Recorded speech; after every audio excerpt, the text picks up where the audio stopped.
Buenas noches, mis amigos. This is Tres Wika again. Right now, it's the part of the week where we just take a breather from the language learning. Every Sunday, I've decided to make it breather day or whatever, and just evaluate the week. I've done 6 days of shooting straight. It's always challenging in a good way because it allows me to kind of brainstorm as to what topic I should talk about or like what word I should learn. For today, I was helping with my brother's homework and I learned a new word. I was helping him with his Filipino schoolwork and encountered the word talata. And talata means paragraph in Filipino. And speaking of Filipino, a lot of people tend to confuse Tagalog and Filipino, especially the foreigners. For those who don't know, Filipino and Tagalog are technically the same, except Filipino is based from the former, is based from Tagalog. Filipino is using words from other languages such as English, such as Cebuano, Ilocano, and everything. If you really look at Tagalog at its basic form, it's slightly more archaic than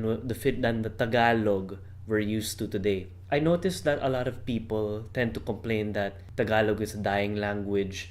Our youth is not using Tagalog as purely as before, and people like myself who grew up with English as a first language are to blame because we can't speak it fluently, we can't write it fluently. The use of the language will start to decline. Number one, I don't see it that way. There's still so many Tagalog speakers. I don't think it's a language that's gonna die soon. The Philippines is populated with more than 100 million people. Imagine that. That's like a third of America's population. And for me, while Tagalog in its purest form is definitely showing danger, Filipino is doing the complete opposite. Filipino is growing every single day. Because if you think about it, you have all of these new words coming around, like different kinds of Filipino. Yes, some of them are kind of crude-ish compared to normal standard Filipino. It's Filipino nonetheless. You have Becky Filipino, you have Salitang Kalye, even Konyo Filipino. You know, like those are all forms of Filipino and it's still a part of the language. You have social media coming up with words like the whole Pak Ganern phase. When that phrase was being coined, it's always evolving. It is far from dying. Purity of the language is in danger, I suppose, because we tend to speak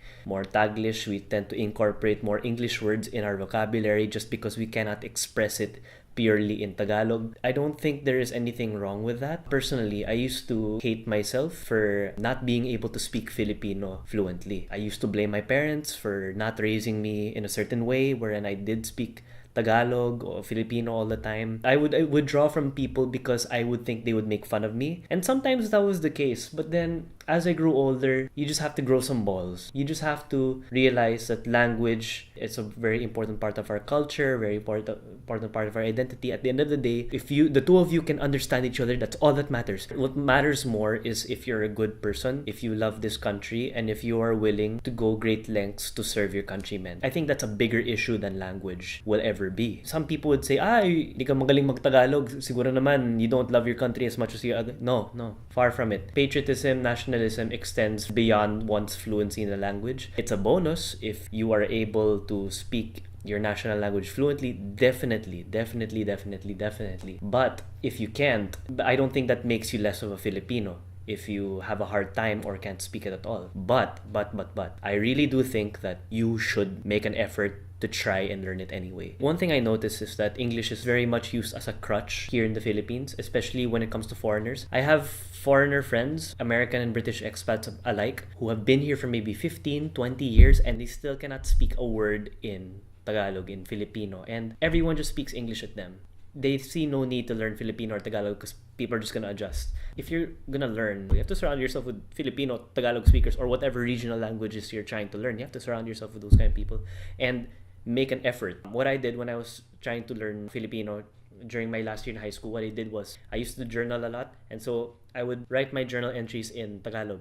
Looking back at the journal, the grammar is wrong. I'd use old words like ngunit and subalit and sapagkat, those words that no one even uses anymore. But that's okay because I was learning, I was making mistakes, and then when you find out how stupid those mistakes are, you move on. You don't feel bad about yourself. You have to have fun learning a language. But the thing is, you have to be okay with making mistakes. You have to be okay with looking and sounding like a fool every now and then. For me, it was hard because I have pride issues.